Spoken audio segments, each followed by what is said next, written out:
সংগঠনগুলো তাদের নেতৃত্ব আমাদের ত্রিপুরায় যারা কাজ করেন তারা সবাই উপস্থিত আছেন। পরবর্তী সময়ে এই ধর্মঘটের আহ্বানকে নিঃশর্তভাবে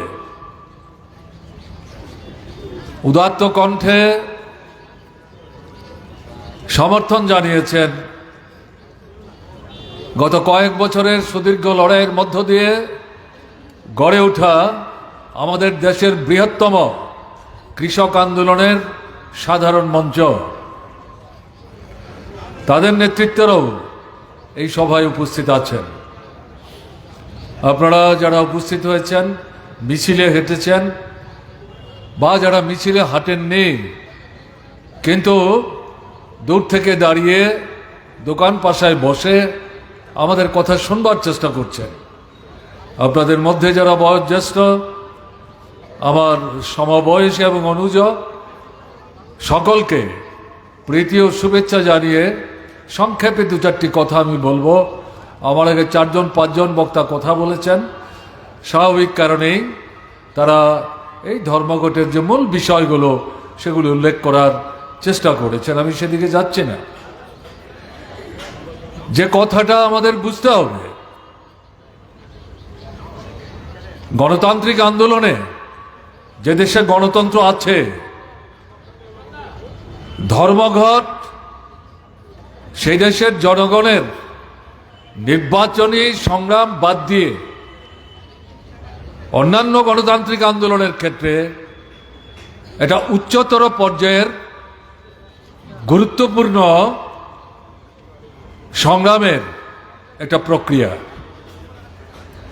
চাইলেই যে কোনো বিষয়, যে কোনো সময়ে, যে কোনো সংগঠন কথায় কথায় ধর্মঘটের আহ্বান কিন্তু করে না।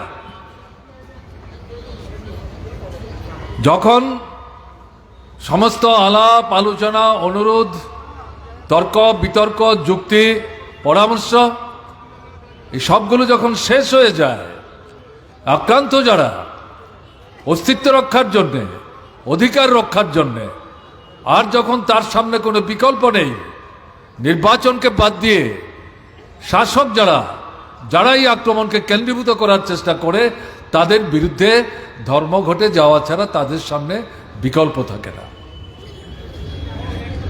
12ই ফেব্রুয়ারির যে ধর্মঘট, এই ধর্মঘট প্রকৃত অর্থে যেটা বলবো,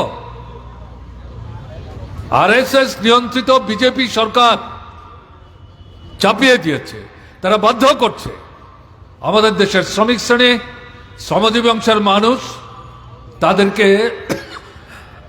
এই ধর্মঘটে যেতে। আজ থেকে কয়েক মাস আগে সর্বভারতীয় ধর্মঘট অনুষ্ঠিত হয়ে গেছে। তাতে কি দাবি ছিল? অন্যতম দাবি যে শ্রমিকদের ব্রিটিশ শাসিত ভারতবর্ষের লড়াইয়ের মধ্য দিয়ে তাদের যে ট্রেড ইউনিয়ন অধিকার, অর্থনৈতিক দাবি দেওয়া, যা তারা অর্জন করতে সক্ষম হয়েছিলেন স্বাধীনতার পর আমাদের দেশের সরকারের কাছ থেকে লড়াই করে যে দাবি তারা আদায় করেছিলেন, সেগুলো সমস্ত নস্যাৎ করে দিয়ে, যেগুলো আপনারা শুনছিলেন আজকের এই সভায় যারা প্রথম থেকে কথা বলছেন তাদের মুখে, এরা সরকার নিজেরা শ্রমকোড তৈরি করেছে। অর্থাৎ প্রকৃত অর্থে শ্রমিকদের, শ্রমজীবী মানুষদের অধিকার একের পর এক হরণ করে মালিক যারা,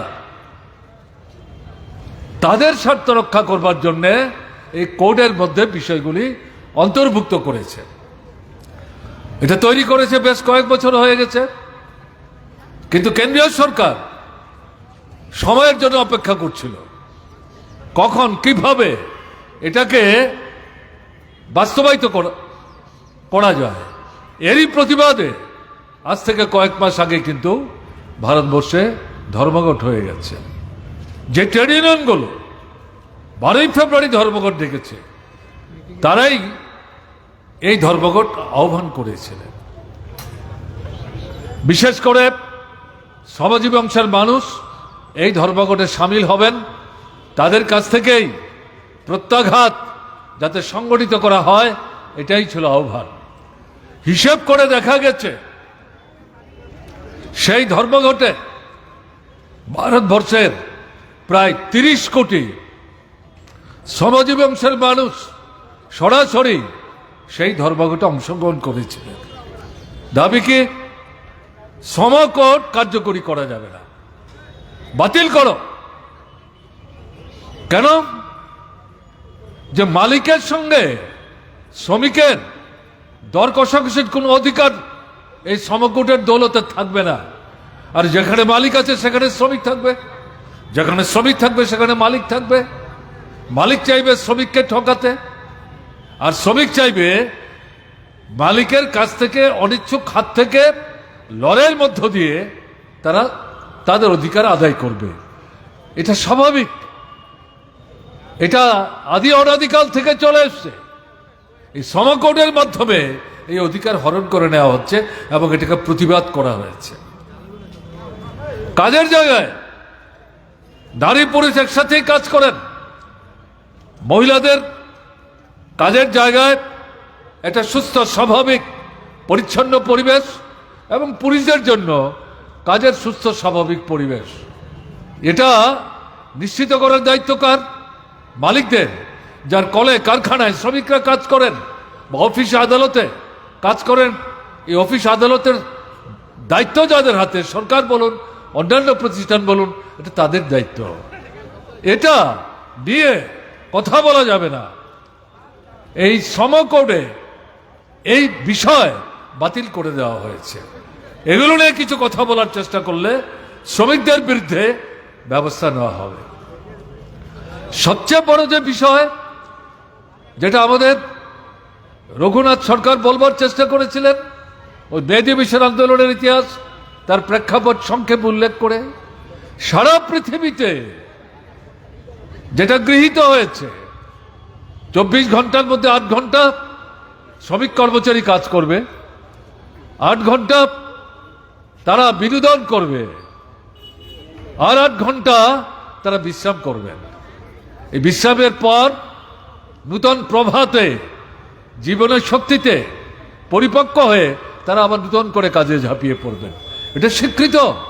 সমাজতান্ত্রিক দেশে তো আছেই, এমনকি পুঁজিপতি রাষ্ট্রেও, সাম্রাজ্যবাদী দেশগুলোতেও এটা কিন্তু চালু আছে। এখন এই শ্রমকোডে বলা হয়েছে 8 ঘন্টা তো হবে না, কমপক্ষে 10 ঘন্টা, এটা বাড়তে বাড়তে 12 থেকে 14 ঘন্টাও কাজ করতে হবে এবং অতিরিক্ত সময়ের কাজের জন্য অতিরিক্ত কোনো মজুরি থাকবে না। এটাই নিয়ম। এগুলো কেন মানবেন?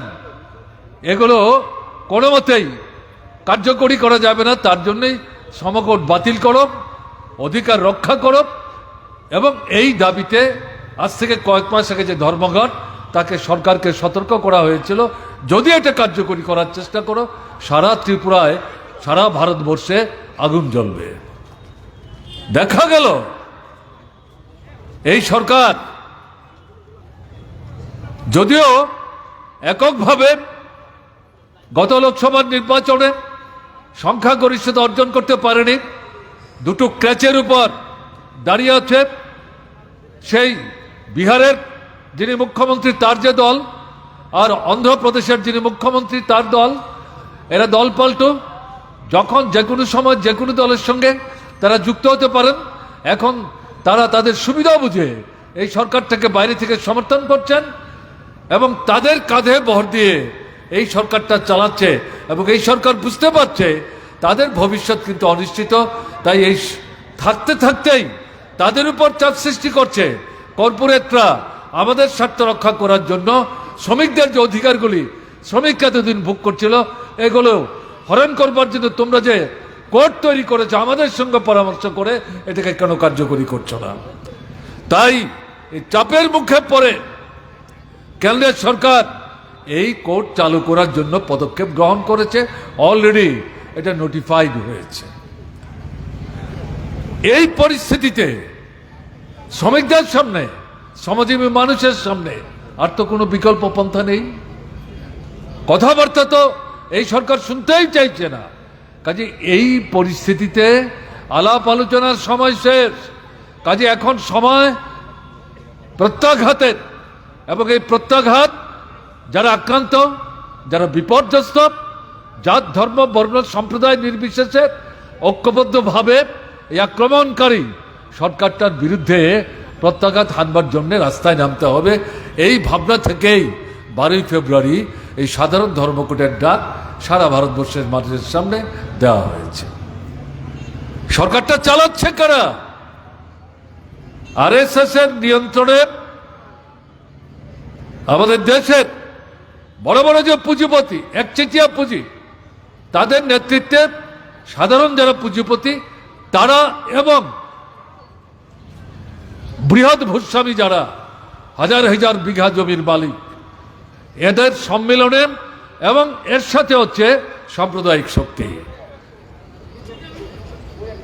বিশেষ করে যারা হিন্দু এবং মুসলমান অংশের মানুষের মধ্যে বিভাজন তৈরি করে গণতান্ত্রিক আন্দোলনের যে পরিমণ্ডল, এটাকে ধ্বংস করে শোষকদের স্বার্থ রক্ষা করবার জন্য এই সরকারের হাতকে মজবুত করার চেষ্টা করছে। এই যে ত্রিধারার শক্তি, তারা সম্মিলিতভাবে এই সরকার চালাচ্ছে। এই সরকার মূলত একচেটিয়া পুঁজি, বড় এবং মাঝারি, এবং এই সাথে ভূস্বামী যারা, কালোবাজারি যারা বাজারে কৃত্রিম অভাব তৈরি করে জিনিসের দাম বাড়ায়, বেআইনি মজুত করে, এদের স্বার্থ রক্ষা করার জন্যে, এবং এরা কিন্তু ট্যাক্সও ফাঁকি দেয়। সরকার জানে এদের কেশাগ্র স্পর্শ করার সাহস এই সরকার দেখায় না। ফলে এদের স্বার্থ রক্ষা করার জন্য এই সরকারটা কেন্দ্র থেকে তারা কিন্তু একটার পর একটা এই সমস্ত পদক্ষেপগুলো গ্রহণ করছে। আর উল্টো দিকে এরা সরাসরিভাবে গরিব মানুষ, শ্রমজীবী মানুষ, কৃষক, শ্রমিক, ক্ষেত মজুর থেকে শুরু করে ছোট মাঝারি ব্যবসায়ী, সাধারণ কর্মচারী, তাদের বিরুদ্ধে এরা খড়গহস্ত, তাদের অধিকার একটার পর একটা তারা হরণ করছে। এবং এই যে পরিস্থিতি সারা ভারতবর্ষের মধ্যে একটা অস্বাভাবিক অবস্থা তৈরি করেছে, এর বিরুদ্ধে আন্দোলন সংগঠিত করার চেষ্টা যেখানে হচ্ছে সেখানেই হিন্দু মুসলমানের প্রশ্ন তুলে হিন্দু থেকে মুসলমান, মুসলমান থেকে হিন্দুদেরকে আলাদা করার তারা চেষ্টা করছে। সামগ্রিকভাবে ভারতবর্ষের মধ্যে একটা অস্বাভাবিক, অস্থিতিশীল রাজনৈতিক পরিমণ্ডল তৈরি করে আরএসএস নিয়ন্ত্রিত বিজেপি সরকার আমাদের দেশের মুষ্টিমেয় শোষক গোষ্ঠীর স্বার্থ কিন্তু এখানে তারা রক্ষা করার চেষ্টা করছে। এই পরিস্থিতিতে বিকল্প কি? লড়াই ছাড়া, সংগ্রাম ছাড়া, এবং অবশ্যই লড়াই সংগ্রাম, ঐক্যবদ্ধ লড়াই সংগ্রাম, এছাড়া তো কোনো বিকল্প নাই। সে কারণেই এই ধর্মঘটে যেতে হয়েছে। যদি কেউ মনে করেন 12 তারিখের ধর্মঘট সফল হলেই 4টা শ্রমকোড এটাকে বাস্তবায়িত করার পদক্ষেপ কেন্দ্রের সরকার প্রত্যাহার করবে, আপনারা দেখেছেন এই সময়ের মধ্যে তারা রেগা বাতিল করে দিয়েছে। এই রেগা বাতিলের বিরুদ্ধে সারা ভারতবর্ষ প্রতিবাদে সোচ্চার হচ্ছে। আমাদের ত্রিপুরায় আমরা প্রতিবাদ জানাবার চেষ্টা করছি, এবং এই ধর্মঘটের দাবির মধ্যে পরবর্তী সময়ে এই রেগা আইন বাতিলের বিরুদ্ধে এই বাতিল করা রেগা সেটাকে চালু রাখতে হবে, কাজের দিন বাড়াতে হবে, মজুরির হার বাড়াতে হবে, এই দাবি যুক্ত করা হয়েছে। তাহলে আমরা যদি মনে করি 12ই ফেব্রুয়ারি ধর্মঘট সফল হলে পরেই এই রেগা আইন পুনরায় চালু হবে, নতুন যে আইনটা তারা তৈরি করেছে প্রকৃত অর্থে শ্রমিকদের কাজ পাওয়ার অধিকার তারা যে সংহার করেছেন, মালিকদের সস্তা মজুর পাওয়ার যে সুযোগ করে দিয়েছেন, এটা বন্ধ হয়ে যাবে, তাহলে কিন্তু আমরা ভুল করব। এটা মনে রাখতে হবে। এই সরকার সহজে মাথা নত করবে না, তারাও শেষ অবধি চেষ্টা করবে শোষকদের স্বার্থ রক্ষা করার জন্য যথাসম্ভব এগিয়ে যেতে। তাই যেটা আপনাদের কাছে আমাদের আবেদন থাকবে, 12ই ফেব্রুয়ারির ধর্মঘট সফল করতে হবে। দোকানপাট বন্ধ থাকবে, স্কুল কলেজ বন্ধ থাকবে, অফিস আদালত বন্ধ থাকবে। সরকার নিয়ম মাফিক নোটিশ দিয়েছে, অফিসে যেতে হবে, দিনের 3টার সময় ঠিক করে দিয়েছে। কোথায় কোন অফিসে কত কর্মচারী উপস্থিত হয়েছেন, এগুলো একটা নৈমিত্তিক নিয়ম, এগুলিতে ভয় পেলে তো চলবে না। এই সরকারটাই তো আপনাদের অধিকার হরণ করছে, কাজে এরা এই যে অধিকার হরণ করছে তার বিরুদ্ধে সারা ভারতবর্ষে যে ধর্মঘট, এই ধর্মঘটকে রাজ্য সরকারি কর্মচারীদের যে ফেডারেশন, যাতে ত্রিপুরার শিক্ষক কর্মচারী সংগঠনগুলো তাদের মধ্যে যে গণতান্ত্রিক দৃষ্টিভঙ্গি নিয়ে বামপন্থী মনোভাবনার সংগঠন, তারা এই ধর্মঘটকে সমর্থন জানিয়েছেন। কাজে এই ধর্মঘটে ভয় ভীতি না, সাহস করে ঘুরে দাঁড়িয়ে বুক চিতিয়ে ধর্মঘটে অংশগ্রহণ করার মধ্য দিয়ে রাজ্য এবং কেন্দ্রের বিজেপি সরকারকে চোখ রাঙিয়ে বলতে হবে, আর বেশি দূর কিন্তু আমরা অগ্রসর হতে দেব না। কাজে ধর্মঘট সফল করতে হবে, গাড়ি ঘোড়া বন্ধ রাখতে হবে, জবরদস্তি না। আমরা যারা বামপন্থায় বিশ্বাস করে এই ত্রিপুরাতে পিকেটিং আমরা সরাসরিভাবে করি না, আবেদন করি। কেন ধর্মঘট বুঝিয়ে বলার চেষ্টা করি, কার বিরুদ্ধে ধর্মঘট সেটাও আমরা উপস্থিত করার চেষ্টা করি, এবং তার পরবর্তী পর্যায় কি সেই সম্পর্কও কিন্তু মানুষকে বুঝিয়ে এই সংগ্রামে আমরা সমবেত করার চেষ্টা করি। কাজেই পিকেটিং হবে, দোকানের দরজা ফাঁক করে বিক্রি করার চেষ্টা করি, তারপর পিকেটাররা এসে দরজা বন্ধ করবেন, তারপর আমি বন্ধ করে তালা দিয়ে চলে যাব। এই দৃষ্টিভঙ্গি নিয়ে যদি ধর্মঘটকে দেখেন তাহলে কিন্তু ভুল করা হবে। পিকেটিং আমরা করব না। আমরা ধর্মঘটের সমর্থনে মিছিল হয়তো করব, স্লোগানে আমরা সোচ্চার হব, রাস্তায় আমরা ঘুরব, কিন্তু জবরদস্তি করে অফিসে যেতে চাইছেন যাবেন না, রিক্সা চালাচ্ছে পাম্প ছেড়ে দেবে, অটোরিক্সা বেরিয়েছে ড্রাইভারের সাথে ঝগড়া করবে, গাড়ি বেরিয়েছে ড্রাইভার বন্ধুর সাথে বিতর্কে জড়াবেন, এটা কিন্তু আমাদের দৃষ্টিভঙ্গি হবে না। জবরদস্তি করে আন্দোলন সংগ্রাম ব্যাপক থেকে ব্যাপকতর করা যায় না। চেতনার রুমে যদি ঘটানো না যায় তাহলে মূল শত্রুর বিরুদ্ধে আক্রান্ত যারা, তাদেরকে সমবেত করার কাজটা কঠিন হয়ে যাবে। কাজে এখান থেকে বেরোবার জন্যে আমরা চাইছি মানুষের চেতনার মান দ্রুত লয়ে উন্নত থেকে উন্নতর পর্যায়ে নিয়ে যাওয়ার জন্য। তাই আমাদের যেটা আবেদন থাকবে, 12ই ফেব্রুয়ারি এই ধর্মঘট সারা ভারতবর্ষের পাশাপাশি ত্রিপুরাতেও আমাদের সার্বিকভাবে সফল করার মধ্য দিয়ে সামনের দিনে এরকম কোনো ধারণা নিয়ে, যেহেতু আমরা 12ই ফেব্রুয়ারি ধর্মঘট করছি না, যে ধর্মঘট করলেই সমস্ত আক্রমণ বন্ধ হয়ে যাবে, বরং উল্টো আরো আক্রমণ তারা তীব্র করার চেষ্টা করতে পারে, আরো হুমকি দেওয়ার চেষ্টা করতে পারে। এর পরবর্তী পর্যায়ে আরো বৃহত্তর আন্দোলন সংগঠিত করার জন্য আমাদের কিন্তু নৈতিক মনোবল বাড়াবার ক্ষেত্রে এই ধর্মঘটকে যদি আমরা সর্বাত্মক সফল করতে পারি, এটা আমাদের সাহায্য যোগাবে। কাজে এই ধর্মঘটের মধ্য দিয়ে পরবর্তী সময়ে আরো বৃহত্তর পর্যায়ের ব্যাপকতর আন্দোলন সংগঠিত করার জন্য আমাদের প্রস্তুতি গড়ে তুলবার ক্ষেত্রে এই ধর্মঘট একটা মাইল ফলক হিসাবে কাজ করবে। এই সরকার নয়া ফেসিবাদী রাস্তায় ধরে অগ্রসর হওয়ার চেষ্টা করছে। গরিবের বিরুদ্ধে যুদ্ধ, অল্প সংখ্যক মালিকের স্বার্থ রক্ষার জন্য ব্যবস্থা, গণতন্ত্রকে সংহার করছে। আমাদের ত্রিপুরায় ভোটের অধিকার হরণ করেছে, ভোটকে প্রহসনে পরিণত করেছে। তারা তাদের পছন্দ মতো ইলেকশন কমিশন তৈরি করেছে, তাকে ব্যবহার করে এখন ভারতবর্ষের সমস্ত রাজ্যে রাজ্যে ত্রিপুরার মতো রামের ভোট শাম, শামের ভোট যদু, এরকম করে তারা জয় নিশ্চিত করবেন, এরকম অবস্থাটা না। এটা উপলব্ধির মধ্যে আসার পরেই এরা ভোটার তালিকা তাদের পছন্দ মতো তৈরি করবার চেষ্টা করছে, এসআইআর।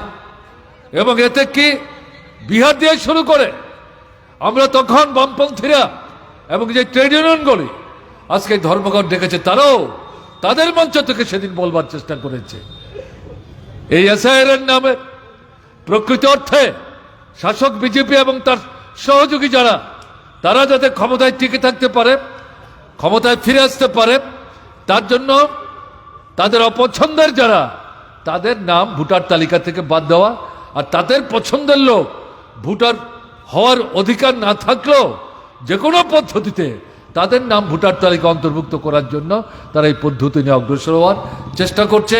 একে প্রতিবাদ করতে হবে। আমরা যখন প্রথম বলি ভারতবর্ষের সাধারণ মানুষ এটা সেভাবে কিন্তু উপলব্ধি করতে পারেননি, কিন্তু এখন দেখা যাচ্ছে বিহারের পর আরো 5টা রাজ্যে 2026-এ আগামী 2-3 মাসের মধ্যে ভোট হবে। এই 5টা সহ সর্বমোট এই মুহূর্তে 10 থেকে 12টা রাজ্যে এই এসআইআর হচ্ছে। দেখা যাচ্ছে প্রত্যেকটা রাজ্য থেকেই গণতান্ত্রিক শক্তি তারা প্রতিবাদের সোচ্চার হচ্ছে, এবং দেখা যাচ্ছে এই ভোটার তালিকায় মুসলিমদের নাম বাদ দেওয়া হচ্ছে, তফসিলি অংশের মানুষের নাম বাদ দেওয়া হচ্ছে, গরিব অংশের শ্রমজীবী মানুষ যারা নুনান্তে যাদের পান্তা ফুরয়, মাথার গাম পায়ে ফেলেন, মজুরি ঠিক মতো পান না, এদের নাম বাছাই করে করে বাদ দেওয়ার চেষ্টা হচ্ছে। প্রতিবাদে হাজার হাজার মানুষ রাস্তায় নামছেন, মামলা মোকদ্দমা সংগঠিত হচ্ছে। এরকম একটা জায়গায় দাঁড়িয়ে আমাদের পার্শ্ববর্তী রাজ্য আসাম, তার মুখ্যমন্ত্রী হেমন্ত বিশ্ব শর্মা, যারা পত্রিকা পড়েন তারা দেখছেন সরাসরি মুখ্যমন্ত্রী প্রকাশ্যে রাজপথে দাঁড়িয়ে মুসলিমদের বিরুদ্ধে হুমকি দিয়ে বলছেন, দেশ যখন ভাগ হয় তোমরা থাকলে কেন ভারতবর্ষে, পাকিস্তানে কেন গেলে না? এখন বাংলাদেশ যখন তৈরি হচ্ছে সেখানে কেন তোমরা যাচ্ছ না, কেন আসামে থাকছো, কেন ভারতবর্ষে থাকছো? এরকম দৃষ্টিভঙ্গি নিয়ে দাঙ্গা বাঁধাবার জন্য হুমকি দিচ্ছেন, এবং বলছেন যে মুসলমানরা রিক্সা চালায়, তাদেরকে ঠিক ঠিক আপনি ভাড়া দেবেন না, পারলে বিনা পয়সায় তাদের রিক্সা চলবার চেষ্টা করবেন, তাদের দোকান থেকে জিনিস কিনবেন না, তাদের দোকান বন্ধ করে দিন। এই দৃষ্টিভঙ্গি নিয়ে একটা রাজ্যের মুখ্যমন্ত্রী, বিজেপি সরকার, প্রধানমন্ত্রী, স্বরাষ্ট্রমন্ত্রী, তারা জানেন না? তাদের দলের একজন মুখ্যমন্ত্রী এই ভাষায় কথা বলছেন। আমাদের দেশের প্রধানমন্ত্রী এখন পৃথিবীর অন্য গোলার্ধে একটা মুসলিম অধ্যুষিত রাষ্ট্রে গেছেন 2-3 দিনের জন্য, আর এখানে ভারতবর্ষে তার দলের পরিচালিত সরকারের মুখ্যমন্ত্রী মুসলিমদের বিরুদ্ধে এই হুমকি দিয়ে চলেছেন। কোথায় নিয়ে যাচ্ছে দেশটাকে? পার্লামেন্ট বিরোধী দলকে কথাই বলতে দিচ্ছে না। আপনারা শুনছিলেন বিরোধী দলের নেতা, তাকে গত 5 দিন যাবৎ যে অধিবেশন হচ্ছে, রাষ্ট্রপতির ভাষণের উপরে কথা বলতে দিচ্ছে না। এখন বাজেটের উপর কথা বলতে যাবেন, তাতে তার রাষ্ট্রপতি ভাষণের উপর কথা বলতে পারলেন না, সেই সম্পর্কে 2-4 কথা বলতে চান। স্পিকার ব্যক্তিগত আলাপচারিতায় তাকে প্রতিশ্রুতি দিয়েছিলেন আপনাকে সেই সুযোগ দেওয়া হবে। আজকে যখন তার ভাষণ রাখার সময়, তখন দেখা যাচ্ছে সেই স্পিকার নাই, অন্য স্পিকারের প্যানেলে একজন মহিলা সদস্য তিনি বসে আছেন, তাকে ঠেলে দিয়ে স্পিকার যে প্রতিশ্রুতি দিয়েছিলেন সেখান থেকে নিজেকে সরিয়ে নিয়ে যাচ্ছেন। আমি দুপুরবেলা দেখছিলাম আড়াইটার সময় NDTV-তে এ নিয়ে বিতর্ক চলছে। আমাকে স্পিকার যে প্রতিশ্রুতি দিয়েছিলেন সেই প্রতিশ্রুতি অনুযায়ী আমি কথা বলতে পারবো কিনা, কিন্তু যিনি স্পিকারের চেয়ারে বসে আছেন সেই ভদ্রমহিলা শাসক দলের দিকে চোখ তাকিয়ে সেখানে বিরোধী দলের নেতাকে বলছেন, আপনি শুধু বাজেটের উপরই কথা বলবেন, অন্য কিছু বলতে পারবেন না, অন্য কিছু আপনাকে বলতে দেওয়া যাবে না। অর্থটা কি? শাসক দল শুধু কথা বলবে, প্রধানমন্ত্রী, স্বরাষ্ট্রমন্ত্রী এবং তাদের দলের বাছাই করে কয়েকজন কথা বলবে, বিরোধীরা কথা বলতে পারবে না। তার অর্থটা কি দাঁড়াচ্ছে? সংসদ এটাকে প্রায় বলা যায় একটা মানে নিকম্মা একটা মানে প্রতিষ্ঠানে পরিণত করার চেষ্টা করছে। স্বাধীনতার পর ভারত রাষ্ট্রের এই সংসদের যখন অধিবেশন বসত আন্তর্জাতিক পরিসরে, সাধারণ মানুষ, বুদ্ধিজীবী মানুষ তারা অপেক্ষা করতেন যে এই সংসদের মধ্যে কি আলোচনা হয়। এখন সেই আগ্রহ কিন্তু মানুষের নাই। কাজে এই যে পরিস্থিতিটা চলছে, সংবিধান এটাকে ধ্বংস করে ফেলার চেষ্টা হচ্ছে। এই যে পদ্ধতি, এটাকে আমরা বলছি নয়া ফেসিবাদী রাস্তা। কাজে তার যে অগ্রগমনের প্রয়াস, অশুভ প্রয়াস, একে তো প্রতিহত করতে হবে। কাজে 12 তারিখের যে বন্ধ, এই নয়া ফেসিবাদী রাস্তায় অগ্রসর হওয়া, এই যে প্রবণতা আরএসএস এর নেতৃত্বে বিজেপি সরকার দেখাবার চেষ্টা করছে, তাকে প্রতিহত করার জন্য দেশের জনগণের এটা কিন্তু ঘোষণা। কিন্তু 12 তারিখের ধর্মঘট সম্পন্ন করার মধ্যে দায়িত্ব শেষ হয়ে যাবে মনে করলে ভুল করবেন। এরা যত জনগণ থেকে বিচ্ছিন্ন হচ্ছে, তত গণতন্ত্রের উপর আক্রমণ করছে, স্বৈরাচারী পদক্ষেপ নিচ্ছে, সংবিধানকে দুর্বল করার চেষ্টা করছে, মানুষের কথা বলার অধিকার হরণ করছে, যা প্রতিনিয়ত ত্রিপুরায় আমরা প্রত্যক্ষ করছি। এখন সারা দেশে এই জিনিস তারা প্রসারিত করার চেষ্টা করছে। তাই সামনের দিন আরো বড় আন্দোলনের দিন, ঝড়ো দিন অপেক্ষা করছে। সেই আন্দোলনে আরো বৃহত্তর পরিসরে মানুষকে সংগঠিত করে এই জনবিরোধী শাসক গোষ্ঠীর বিরুদ্ধে একটা যুৎসই প্রত্যাঘাতে জন্য আমাদের প্রস্তুতি নিতে হবে এবং এদেরকে জনবিচ্ছিন্ন করতে হবে, কণ্ঠাসা করতে হবে এবং সর্বোচ্চ পর্যায়ের রাজনৈতিক যে সংগ্রাম সামনের দিন আমাদের জন্য অপেক্ষা করবে, সেই সংগ্রামে তাদেরকে পরাস্ত করবার জন্য আমাদের সেই ধরনের যে উদ্যোগ, আয়োজন, এটা এখন থেকে শুরু করতে হবে। এই আবেদন, এই আহ্বান আপনাদের কাছে রেখে 12 তারিখের ধর্মঘট, কেউ আপনার দোকানের সামনে আসলো কিনা, কেউ অফিসের দরজায় দাঁড়ালো কিনা, কেউ স্কুলের সামনে গেল কিনা, কেউ মোটর স্ট্যান্ডে গিয়ে হাত জোড় করে বলল কিনা, তার জন্য অপেক্ষা করবেন না। স্বতঃস্ফূর্তভাবে নিজের স্বার্থে, রাজ্যের স্বার্থে, দেশের স্বার্থে, আপনার ছেলেমেয়ের ভবিষ্যতের স্বার্থে এই ধর্মঘটকে স্বতঃস্ফূর্তভাবে সফল করার জন্য আপনাকে এগিয়ে আসবার আবেদন জানিয়ে আমি আবার কথা বলা শেষ করছি। ভালো থাকবেন, আমার নমস্কার নেবেন।